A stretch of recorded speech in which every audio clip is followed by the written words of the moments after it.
शादी के 1 साल तक मेरे पति ने मुझे छुआ नहीं। उसके बाद जो हुआ उसने मेरे होश उड़ा दिए। मैंने अपनी शादी में सभी चीज़ों को स्वीकार किया, लेकिन इसके बावजूद मुझे अपनी शादी में हमेशा कुछ कमी लगी। ऐसे में जब सच्चाई मेरे सामने आई तो उसने मुझे हिला कर रख दिया।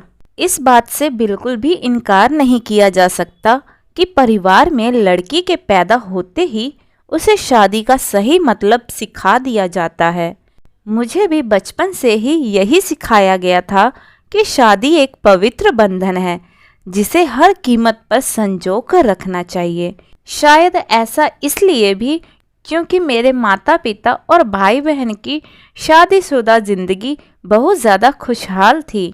यही एक वजह भी है कि मैं इस तथ्य पर विश्वास करने लगी थी कि जिससे भी मेरी शादी होगी उसके साथ मैं कदम से कदम मिलाकर चलूंगी। लेकिन मेरे साथ ऐसा नहीं हुआ। समय के साथ मुझे समझ में आया कि कैसे हम दूसरों की खुशियों की परवाह करते हुए खुद की खुशी को दांव पर लगा देते हैं। दरअसल जब मेरी शादी हुई थी तो उस समय मैं केवल 26 साल की थी। अपनी शादी को लेकर मैं बहुत ज़्यादा एक्साइटेड थी। ऐसा इसलिए क्योंकि मुझे यकीन था कि मेरे माता पिता की तरह मेरा भी वैवाहिक जीवन काफ़ी अच्छा होगा। उन्होंने मेरे लिए एकदम सही इंसान चुना होगा जो मुझे हमेशा खुश रखेगा। लेकिन मैं नहीं जानती थी कि मेरी किस्मत में कुछ और ही लिखा है। शादी से पहले मैं अपने होने वाले पति से 1 से 2 बार ही मिली थी। वह काफ़ी शर्मीला और शिष्ट था। उसे देखकर मुझे यही लगा कि वह मेरे लिए एकदम परफेक्ट है। मैं अपने फैसले से काफ़ी संतुष्ट थी। मेरे पिताजी ने भी मेरी शादी बहुत अच्छे से की थी, लेकिन शादी की पहली रात मेरे साथ कुछ ऐसा हुआ जिसने मेरी ज़िंदगी को बुरी तरह हिला कर रख दिया। सभी जानते हैं कि शादी की रात कितने मायने रखती है। इस अनुभव को यादगार बनाने के लिए मैंने खुद को तैयार कर रखा था। मेरे पति अंदर आए और बैठे और मुश्किल से कुछ मिनट ही मुझसे बात की। उन्होंने यह कहकर बात खत्म कर दी कि वह थक गए हैं। मैंने भी यही सोचा कि शादी की रस्मों के कारण थकान हो गई होगी, इसलिए मैंने भी इस बात पर ज़्यादा रिएक्ट नहीं किया। मेरी शादी को 1 सप्ताह बीत चुका था और मेरे पति ने मुझे अब तक छुआ नहीं था। मुझे कुछ अजीब सा लग रहा था, लेकिन मैं अपनी तरफ से पहल नहीं करना चाहती थी। ऐसा इसलिए क्योंकि मैं भी बहुत शर्मीली स्वभाव की थी।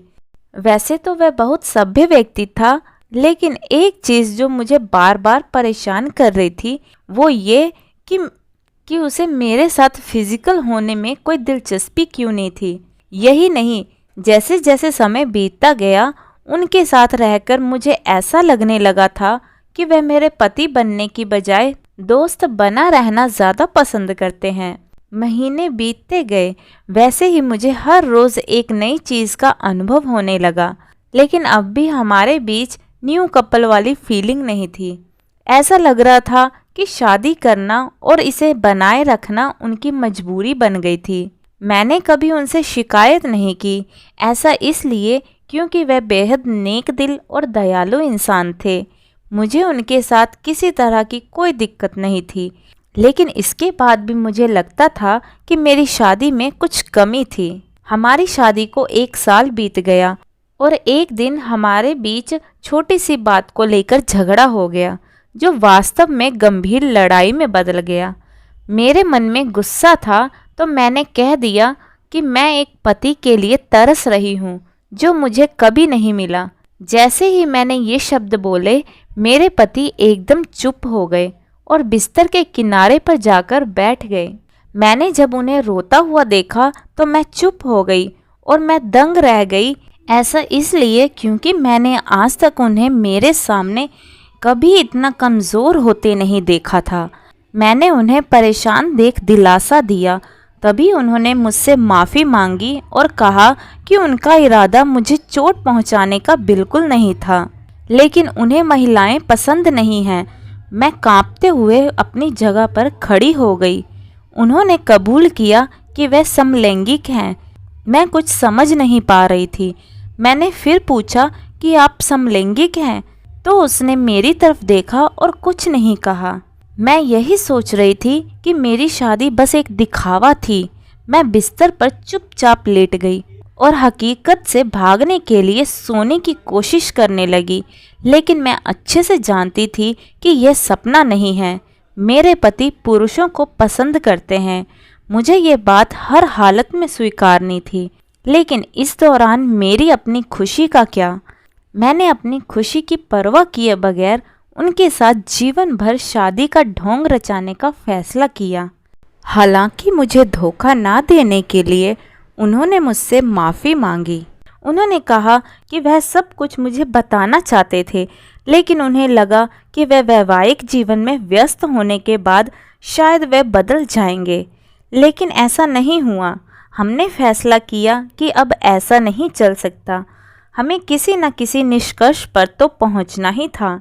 ऐसे में हमने तलाक की अर्जी दायर की, जिसकी वजह से हमारे परिवार के बीच संबंध खराब हो गए। लेकिन मेरे और मेरे पति के बीच दोस्त के रूप में रिश्ता बहुत मजबूत हो गया। मैंने उन्हें समझा और उनकी भावनाओं की कद्र की। वे चाहते थे कि मुझे ऐसा व्यक्ति मिले जिसके साथ मैं हमेशा खुश रहूं। हमारा ये कदम उन बंधनों से मुक्त करने के लिए ज़रूरी था जो हमें दुखी और अधूरा शादी में जोड़े रखना चाहता था। लेकिन मुझे खुशी है कि हमने समाज की परवाह नहीं की, बल्कि अपनी खुशी के बारे में सोचा। सच कहूँ तो आज मैं बेहद खुश हूँ। तो दोस्तों, आपको हमारी आज की यह कहानी कैसी लगी कमेंट करके ज़रूर बताइएगा। कहानी पसंद आई हो तो वीडियो को लाइक शेयर करें और चैनल हिंदी स्टोरीज डीरो को सब्सक्राइब करना ना भूलें। वीडियो को पूरा देखने के लिए बहुत बहुत धन्यवाद दोस्तों। तो मिलते हैं अगली कहानी में, तब तक के लिए जय श्री कृष्णा।